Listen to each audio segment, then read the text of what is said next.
जय हिंद साथियों, वंदे मातरम साथियों। साथियों, भाजपा के सांसद मूक दर्शक बने रहे। वे गुनहगार हैं मूक दर्शक बने रहने के। छत्तीसगढ़ की जनता ने बड़ी उम्मीद के साथ 11 लोकसभा सीटों में भाजपा को 9 सांसद दिए थे। आज इन्हीं 9 सांसदों की रिपोर्ट कार्ड की बात करेंगे हम सब। छत्तीसगढ़ की जनता को उम्मीद थी कि दिल्ली में ये 9 भाजपा के सांसद छत्तीसगढ़ की समस्याओं को उठाएंगे, प्रदेश के लिए केंद्र से विकास की योजनाओं का उपहार लेकर आएंगे।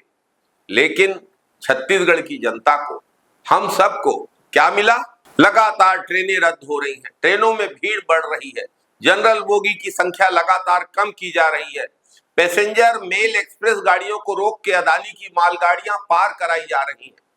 क्या इन सांसदों ने, क्या भाजपा के इन 9 सांसदों ने इस समस्या को दूर करने के लिए एक बार भी आवाज उठाई? नहीं, ये मूक दर्शक बने रहे। हसदेव के जंगल अदानी को सौंप दिए गए, आदिवासियों के जल जंगल जमीन के अधिकार पे डाका डाला गया, छत्तीसगढ़ की बहुमूल्य वन संपदा को अदानी जी के हवाले कर दिया गया मोदी सरकार के द्वारा। क्या एक भी भाजपाई सांसद ने एक शब्द इस पर बोला? गरीबों को मिलने वाले राशन में प्रदेश के भाजपा सरकार ने कटौती कर दी। क्या एक भी भाजपा सांसद ने इस विषय पर कुछ कहा? आपने किसी भी सांसद को इस विषय पर बोलते हुए सुना? बलौदा बाजार भाटापारा सड़क की हालत किसी से छिपी नहीं है। क्या यहाँ के सांसद ने कभी इस पर ध्यान दिया? बलौदा बाजार से रायपुर रोड अब 4 लेन और 6 लेन बनाए जाने की स्थिति में है, लेकिन सांसदों को मोदी जाप से फुर्सत मिले तो? साथियों, बीजेपी को भी पता है कि उनके सांसद जनता की मांगों को उठाने में, जनता की अपेक्षाओं पे खरे उतरने में नाकामयाब रहे। इसलिए भाजपा ने 9 में से 7 सांसदों के तो टिकट ही काट दिए। बाकी जो 2 बचे हैं, उनकी सक्रियता और क्षेत्र के विकास के लिए उन्होंने क्या किया, इसे जनता भली भांति जानती है।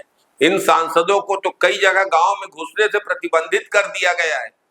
साथियों, 10 वर्ष से समस्याएं जस की तस बनी हुई है, लेकिन कभी भी भाजपा के किसी भी सांसद ने जनता की समस्याओं को न सुना, न उठाया, न कुछ कहा। साथियों, छत्तीसगढ़ की जनता ने कांग्रेस को 2 सांसद दिए थे और इन दोनों सांसदों ने, डॉक्टर ज्योत्सना चरणदास महंत ने और दीपक बैज ने, छत्तीसगढ़ की समस्याओं को सड़क से लेकर संसद तक मजबूती से उठाया। दीपक बैज जी ने रेलवे स्टेशन जाकर यात्रियों की समस्याओं को सुना, लेकिन अहंकार से भरी हुई मोदी सरकार के कान पर इससे जू तक नहीं रहेंगी। साथियों, अब भाजपा के निष्क्रिय सांसदों को और भाजपा को जवाब देने का समय आ गया है। हम अपने वोट की चोट से भाजपा को सबक सिखाएंगे। इस बार हम छत्तीसगढ़ से योग्य, सक्रिय और जनहितों के प्रति मुखर कांग्रेस प्रत्याशियों को चुनकर दिल्ली में लोकसभा में भेजेंगे। जय हिंद साथियों, वंदे मातरम साथियों। साथियों, यदि आपको हमारे इस YouTube channel Congress the real voice of India की बातें अच्छी लगती हैं, तो आप हमारे इस YouTube चैनल को सब्सक्राइब करिए, बेल आइकॉन दबाइए, हमारे इस वीडियो के लिंक को लाइक करिए, इस पर कमेंट करिए, इसे पोस्ट करिए। बहुत बहुत धन्यवाद।